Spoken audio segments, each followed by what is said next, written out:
So, good morning, Ximar. Good morning, class.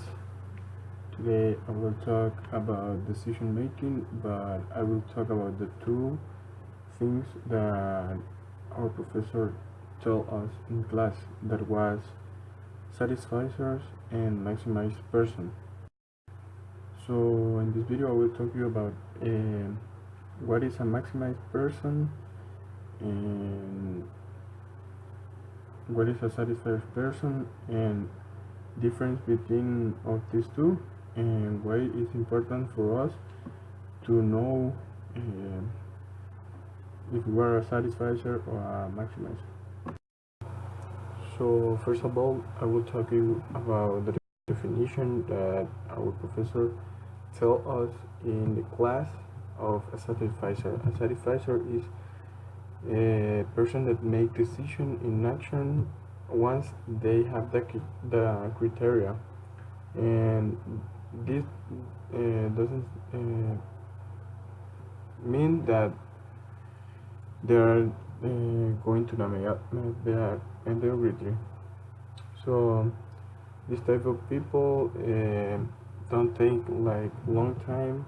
They don't spend long time doing decision, and when they find like the qualities of the product or the thing they gonna buy or something like that, they make the decision and they're like satisfied with that decision.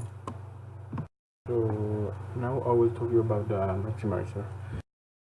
This type of people spend a lot of time making a decision. Why? Because they look like the advantages and disadvantages of making the decision, like to buying things or stuff like that. This type of people too, they have like a lot of things to follow. When they buy something, they want to look all the description of that object or the thing they wanna buy.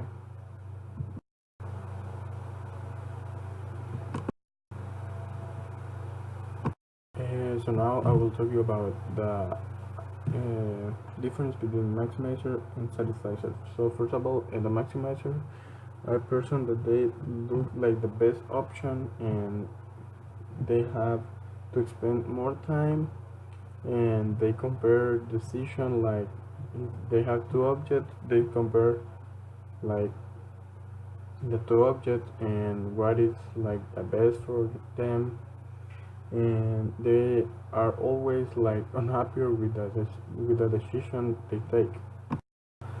So now the satisfiers are people that accept that like it's good enough. They don't get obsessed with making a decision. So if they have one object and that object satisfies what they want, they make the decision with no problems. They don't spend like a lot of time making decision. They can move on with one decision, and they are happier with the outcomes they have. This we can see that the two things of the coins, because the satisfier and the maximizer are two types of people. So at the last of this video, also why it is important to you to know if you are a satisfier or a maximizer. It is important for you because in the case I know that I am a maximizer, and this is not good for me because, as already told you, this takes me like a lot of time with making decisions, so I have to come and start like spend less time and be happier with my outcomes. That is one of the two main things that I want to talk about, the importance to know if you are a maximizer or a satisfier. So as you can see, this video is important to know if you are a maximizer or a satisfier. We looked at like the meanings of these two things, and we have to start making decisions, like looking at what we have, and start like spending less time in what we do, and to be happy with our outcomes.